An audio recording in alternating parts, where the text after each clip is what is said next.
The premise of most of my work is that the narrative we're using to describe our small towns is wholly negative. And when we use terminology like hollowing out the middle or the brain drain, it really plays into that negative narrative. Through our experiences, we've learned that a critical mass of leaders is really an essential foundation for anything that a community wants to do to move towards community vitality.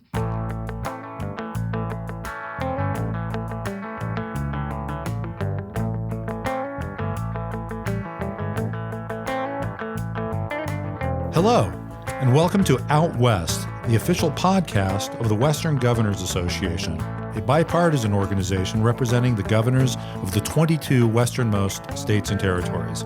I'm Jim Ogsberry, Executive Director of WGA. This episode continues our series about reimagining the Rural West, the chair's initiative of North Dakota Governor and WGA Chair Doug Burgum.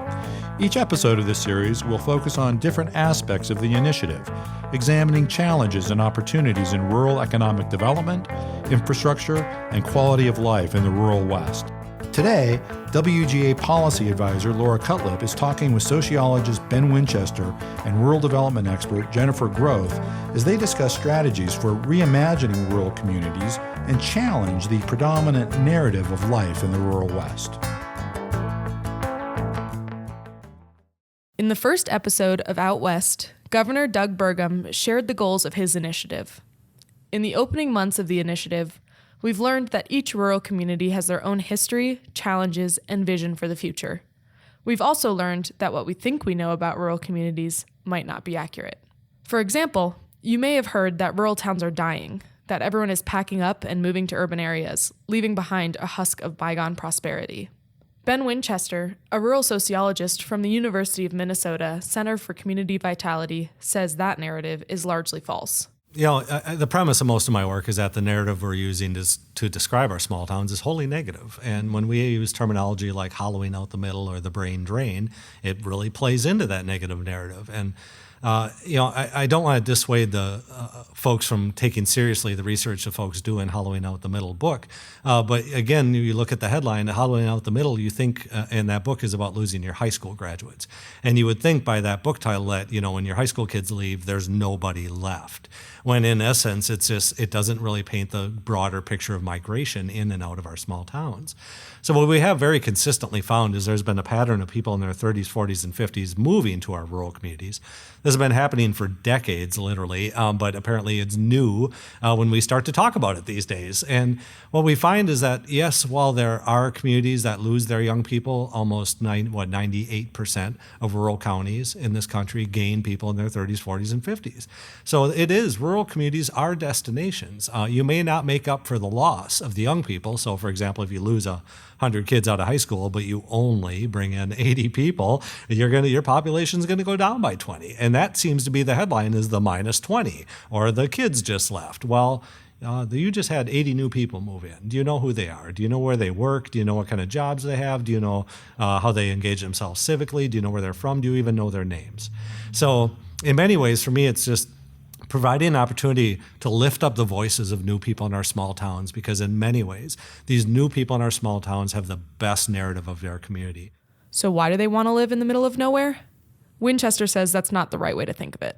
Yeah, and this is where I really use the term living in the middle of everywhere. The whole negative narrative is I live in the middle of nowhere.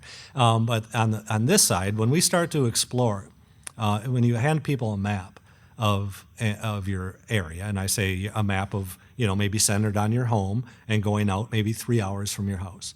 And you ask people to draw maybe a star where they live, and then draw an X where they work, or an X where their spouse or partner may work. And it may not, in many cases, be in the same town. And then draw a circle around, or an oblong shape, around how far do you go out to shop and eat out. And now you're like, well, we go way up to the north and over to the east and not really to the south and a little bit to the west. And so you get this oblong kind of shape. And then the next question is, how far do you go out to play? And then you're like, well, geez, that park's like 4 hours away and we go there a couple times a year. And then you start naming off all of these things around you. So yes, we have shifted from towns being a one-stop shop and horse and wagon to having vehicles and living regional lives where we don't live and work and shop and play. And this has some profound effects in how we even talk about our place. So this becomes part of an exercise that we call living in the middle of everywhere. When we start to document the extent to which people have regional lives and live in these regional places. Winchester says that even those living in rural communities are susceptible to these stereotypes. A lot of times this negative narrative is not only is it written about us, we use it too.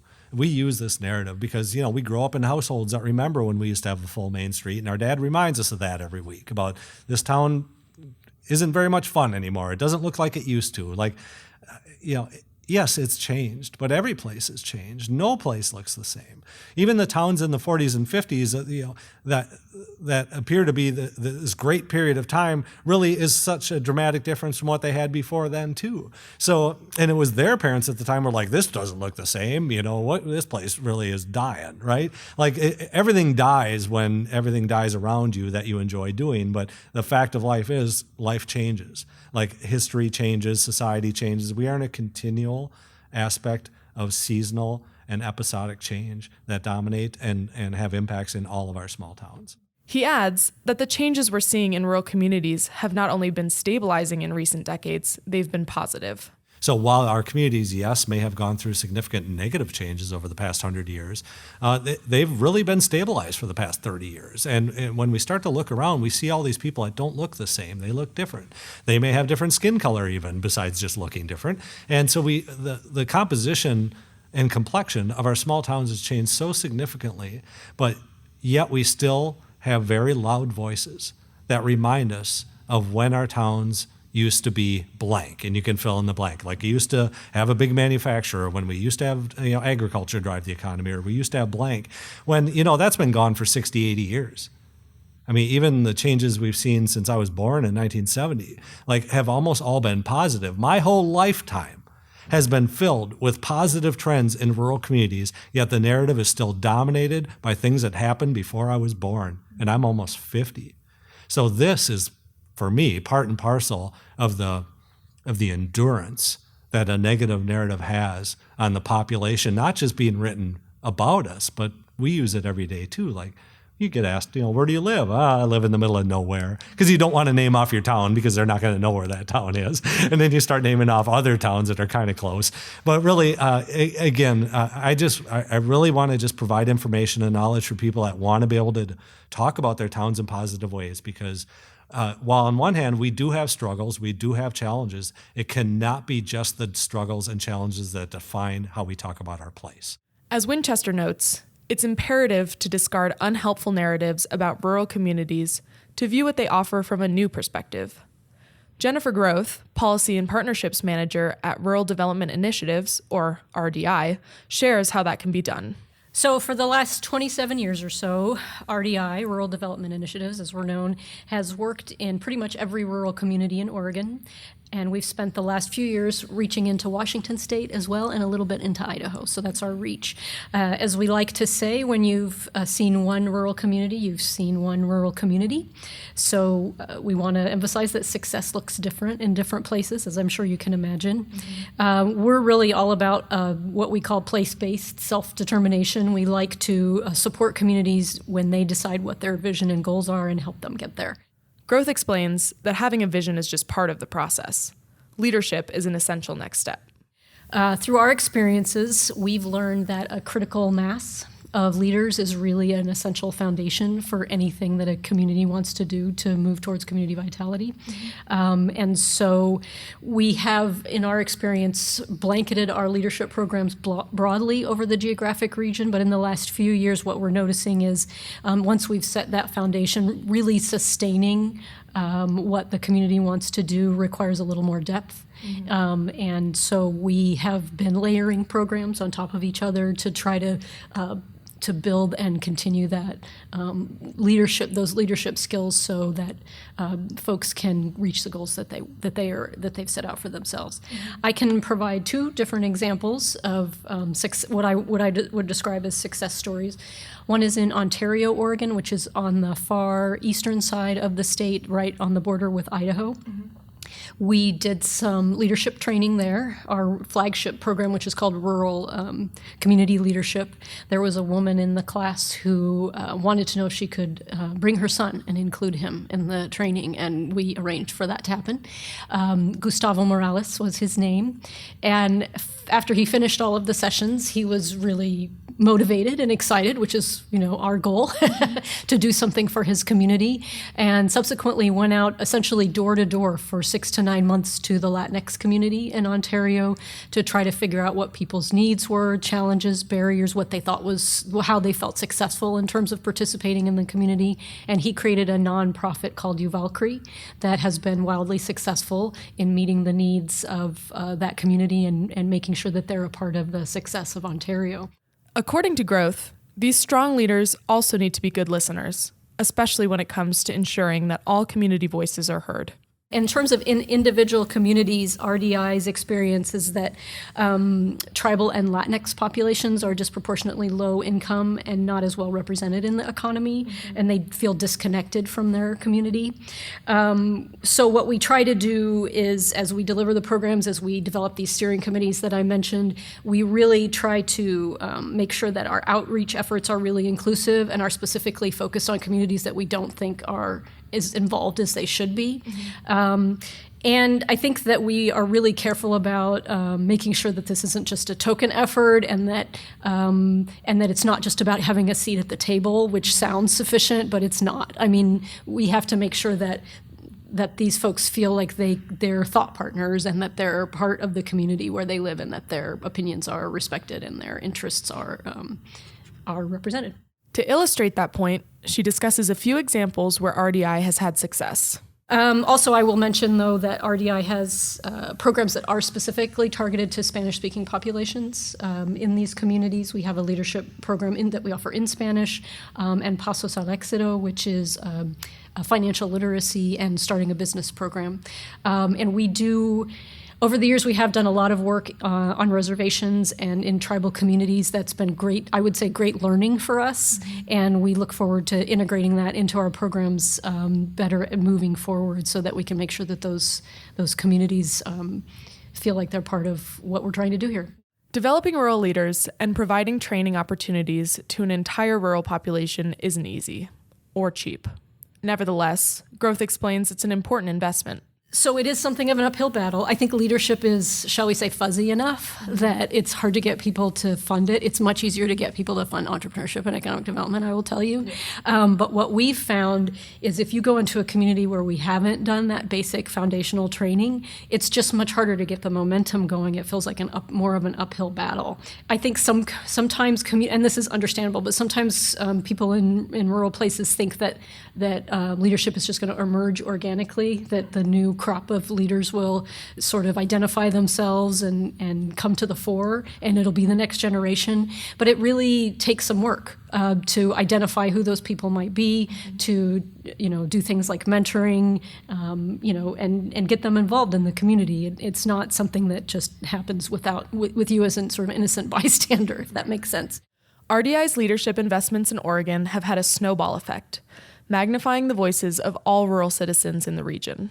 We've created this tremendous network of rural leaders in the Pacific Northwest. And honestly, we kind of just had our head down doing it for so long that we're kind of just saying now, how are we going to use that? And this past year, we just for the first time started dipping our toe into the policy arena. And we had a particular issue in Oregon where a program that was designed to help rural entrepreneurship was proposed to be cut. And so we sort of mobilized our rural network and were able to be effective in getting that money put back in the budget. And to be honest with you, I think we surprised ourselves a little bit because we really hadn't done anything like that before, but we are also surprised at how our network that we had created allowed us to mobilize people so quickly. And so we're sort of looking now at next steps and saying in both Oregon and in Washington, how is it that we're going to maybe develop a more formal platform, maybe formalize this rural action network, as we're calling it, that we've created to make sure people understand that they belong to something and that they can be effective.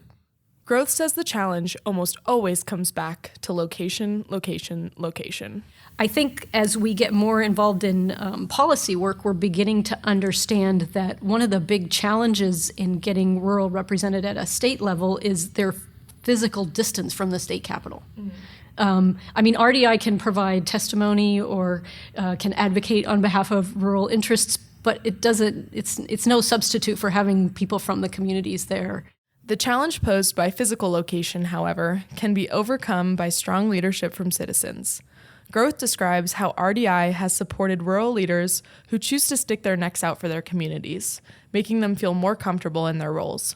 RDI is taking sort of a two-pronged approach. We're trying to sort of gel this rural action network where we get people to speak to one another and sort of agree on these shared priorities. Mm-hmm. What we're also doing, though, is we're just piloting a program on the Oregon coast this fall. We're calling it the Rural Civic Engagement Project, which is essentially one of the things we've heard a lot in rural communities, and I can speak to that personally being a formal small town city councilor, is that we have a lot of trouble, we call it filling the bench. So anytime there's an election, we're just scrambling for people to run and get involved. And I think that there's sort of this mystique in terms of people thinking about running for public office or getting more involved in local government. Mm-hmm. And we want to demystify that. Mm-hmm. And so this program is sort of bringing in experienced elected officials, local elected officials, state level officials, and having them mentor and talk to emerging political leaders, which is sort of a different subset than what we've been talking about. And so we're excited to pilot this. We want to see how it goes, but I think our end goal is to try to get more people to understand the process and even consider running for office, because as those of us who have been involved in government know, it's like for some people there are stepping stones, and they're more comfortable starting at a local office and before they consider some kind of a statewide run. As Ben Winchester and Jennifer Groth have explained, there's no such thing as a typical rural community. At the same time, their leaders must continue to build networks and break down barriers caused by isolation in order for those communities to grow and flourish. Thanks for listening to this episode of Out West, presented by the Western Governors Association. To learn more about Governor Burgum's Reimagining the Rural West initiative, please visit westgov.org/initiatives. And be sure to join us next time when our guests will discuss the role of placemaking in the development of Western communities.